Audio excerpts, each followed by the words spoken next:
Aria stood in the hallway outside the rehearsal room, arms crossed, trying to read the script again for the fourth time. Her fingers trembled, but not because of nerves, because Theo was late. Again, the role of Blanche had been a dream for her, a chance to prove to herself and her parents that theater wasn't just a phase. But now she was stuck with Theo Marston, the boy who never took anything seriously and somehow still got cast as Stanley. Because he looked like him, probably.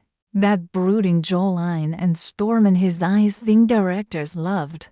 When he finally showed up, backpack slung over one shoulder, Aria didn't even hide her annoyance. "You're 20 minutes late." He raised an eyebrow, not bothering with an apology. "Didn't know you kept a stopwatch on me, sweetheart," she scoffed. "You're impossible." He leaned against the wall, smirking. "And you're uptight." Before she could shoot back, their drama teacher, Mrs. Langley, emerged from the room, clapping her hands together.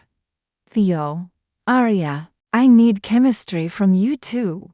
This isn't math class, it's Tennessee Williams. Be believable. Make us feel it." As soon as Mrs. Langley left, Aria stared at Theo. "We have no chemistry." He shrugged. "Then maybe we should fake some." She blinked. "Fake it." He stepped closer, playful, but strangely sincere. "Yeah. Off stage too. Pretend we're a thing. You know, laugh in the cafeteria, share a drink, walk out together. Everyone buys it, including the director." She hesitated. Her instinct screamed no. But another voice, one that was tired of feeling overlooked, whispered, "Maybe." "Fine," she said. "But only until the final show." Theo grinned, offering his hand like it was a real deal. "Until the curtain drops." They shook on it. The next week blurred in surreal moments. Theo picked her up for rehearsals. Aria posted a photo of them laughing over milkshakes. He brought her tea during breaks and touched her lower back in the hallway. At first, it felt staged. Then something shifted. She started smiling when his name popped up on her screen. He learned her favorite color, without asking, during one intense rehearsal. Theo held her too long in a dance sequence. Her breath caught, and for a second, she forgot everyone was watching. After rehearsal, as they walked to the parking lot, he paused. "You're not so bad when you're not scowling," he said. "And you're not completely infuriating," she replied. Their eyes locked. Then he reached out, brushed a strand of hair from her cheek. She didn't move, didn't breathe. For a second, it felt like the world still. But the moment was broken by the sound of a camera shutter. A friend nearby had snapped a photo, thinking it cute. They both laughed it off, but neither forgot the feeling. Later that night, Aria stared at that photo, zooming in on the way he looked at her. Her fingers hovered over the heart icon on her phone. But just before she could tap it, a message popped up. "Unknown number. He did the same thing to me. Don't fall for it. You're just his next game." Her heart stopped. Attached was a photo Theo, months ago, holding another girl in that same way. Almost identical pose. Aria didn't sleep that night. The next morning, when she walked into rehearsal, she didn't look at Theo. Her walls were back up, her script held tighter, her voice colder. Theo noticed instantly. "What's wrong?" She didn't answer. He stepped closer. "Aria, talk to me." She looked him dead in the eyes. "Let's just stick to the script." Theo could feel it the moment Aria walked into rehearsal that day. like someone had slammed the door between them. No eye contact, no smiles, just silence laced with ice. Lines that once flowed like breath now felt jagged, robotic. She stood stiff. When he touched her arm during a scene, pulled away too quickly. The chemistry that had fooled even the most skeptical in the room, gone during a short break. Theo followed her backstage. "Aria," he said carefully. "What's going on?" She didn't look at him, just flipped through her script, page after page. Nothing. "Let's just keep it professional." That word professional landed harder than it should. Single quotes. Theo folded his arms. "Wasn't the whole point of this to pretend we liked each other?" She finally met his eyes. And when she did, he saw it hurt. Deep, coiled hurt. "That's all it ever was to you, right?" she said, her voice low but steady. "Pretend." He took a step closer. "I don't know what you think I did, but..." She cut him off. "You really don't remember her, do you?" Confusion flickered across his face. Aria pulled out her phone and showed him the message. The photo, the girl in his arms. Same angle, same look. "I guess it's just your thing," she said, the bitterness sharp. "Rehearse a romance until it becomes real for you, and then disappear." Theo's throat dried. He looked at the image, then at her. "I won't make excuses," he said. "Yeah, I messed up before. I played around. I didn't take things seriously. But this isn't the same." She scoffed. "Isn't it? You think I planned this," he said, voice rising with frustration. "That I was acting when I brought you tea, or when I stayed late just to hear you sing your monologue again." She didn't respond. Her eyes shimmered, but she blinked the tears away fast, like she'd practiced it. Theo stepped back. "You said pretend until the final curtain, right? Fine, let's finish the show." The room felt heavier after that. Their scenes worked, but only because the tension between them was real. The anger, the pain, the heartbreak. It was all too easy to channel. But what neither of them could fake was what still lingered under it. Theo didn't stop trying. He still brought her almond milk coffee, just like she liked. Still showed up early, just to save her a seat. He didn't flirt with anyone else. He didn't even look at them. He watched her. Aria kept her distance. But every time she heard him laugh from across the room, something inside her ached. She hated how her eyes still searched for him in the crowd. How her heart skipped when their hands brushed accidentally during a scene. One night, during a rainstorm rehearsal, Aria lost her footing while crossing stage left. The wood had gotten slippery from a leak in the roof. Before she hit the floor, Theo's arms caught her strong, warm, protective. She froze. So did he. He didn't let go. Their bodies pressed close. Rain tapped the roof. Her breathing was shallow, caught between fight and surrender. His fingers brushed her jaw. "You okay?" he whispered. She nodded. But neither moved. Their faces were inches apart. Her hand was on his chest. His heartbeat was fast, too fast.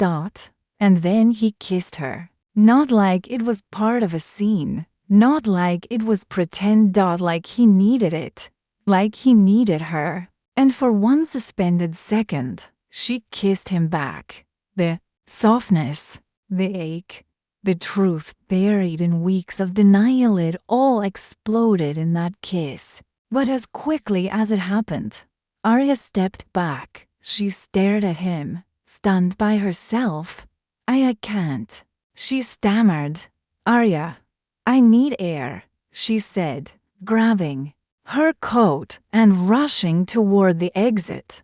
Theo didn't follow, because he knew what she didn't yet. She was already in deeper than she wanted to be.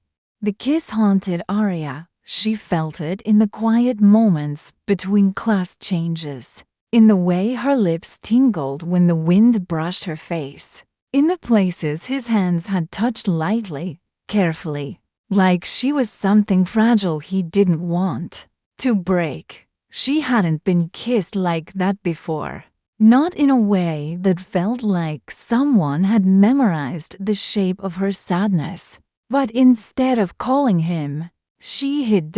She skipped rehearsal the next day, claimed she had a cold, then skipped the next.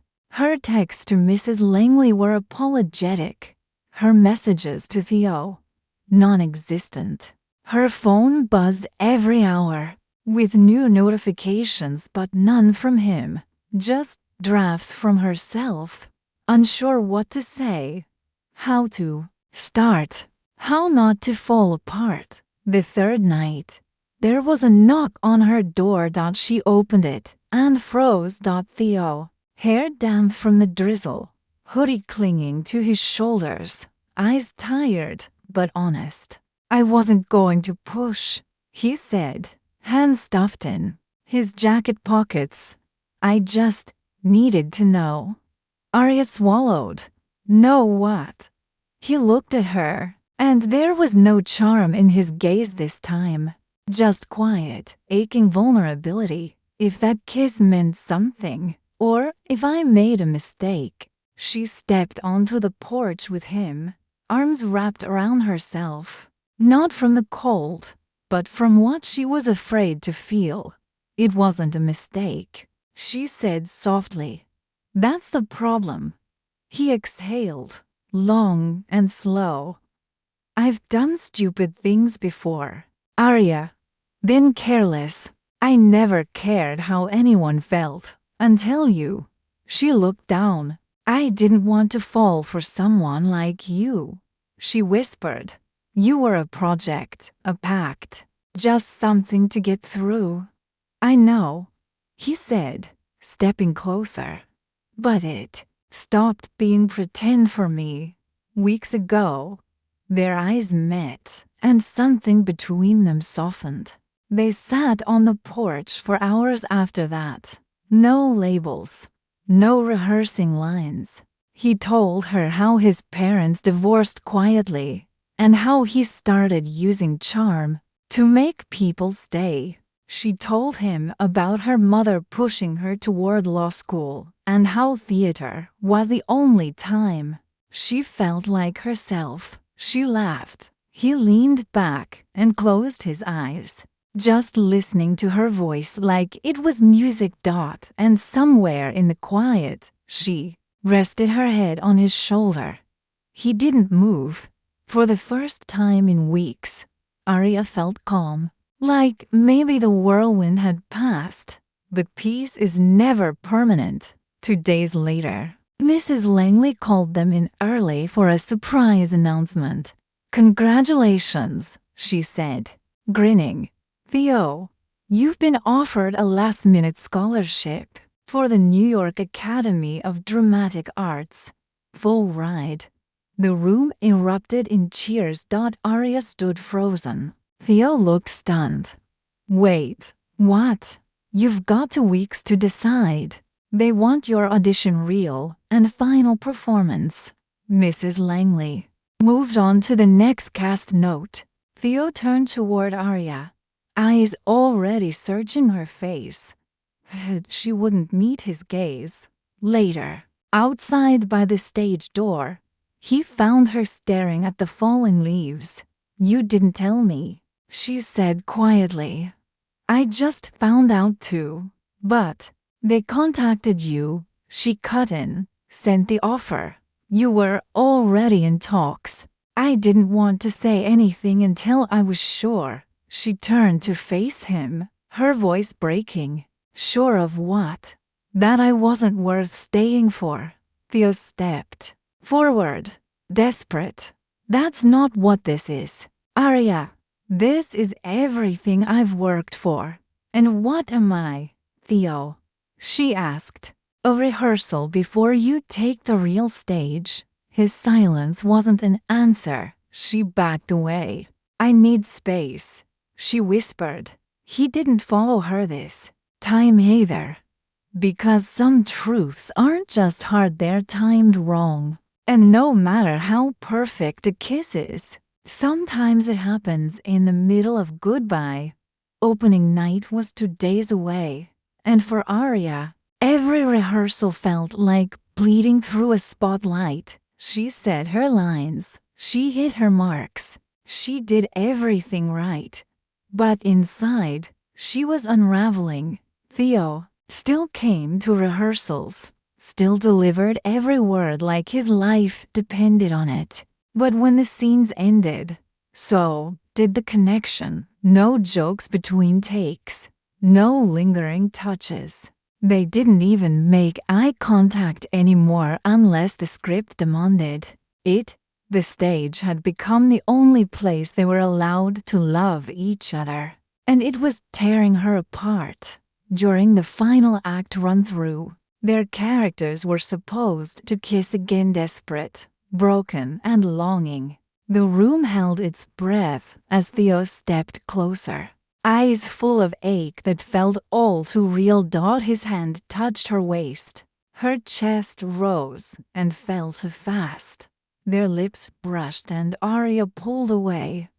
I need a break, she said, her voice cracking. Mrs. Langley called a pause. The cast exchanged looks, but no one dared speak.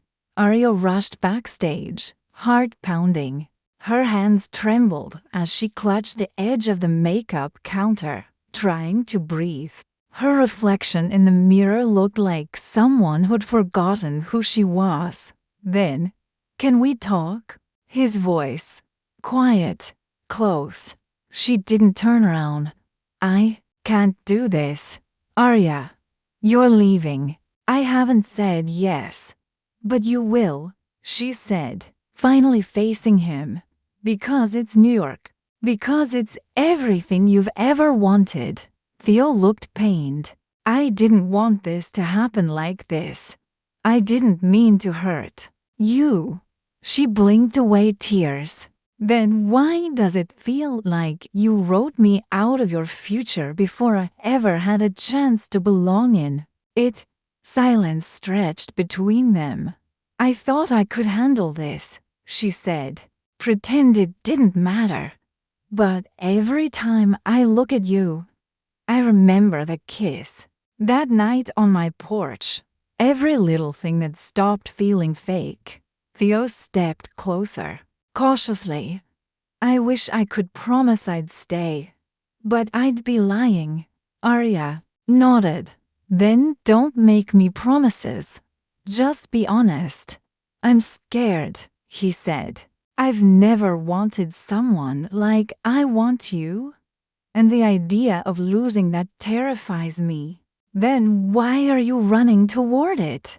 "Because I don't want to become someone who resents you for the opportunity I never took," he said, voice low and raw.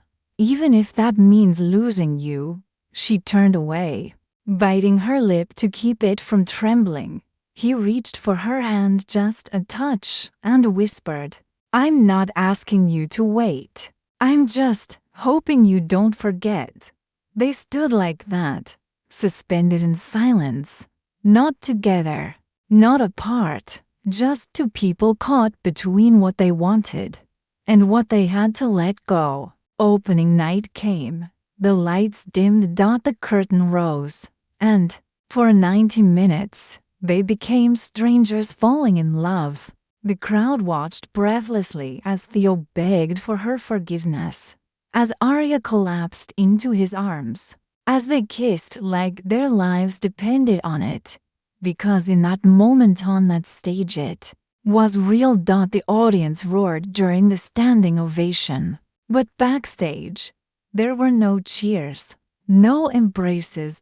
Just Aria sitting in her dressing room chair, staring at her own reflection again.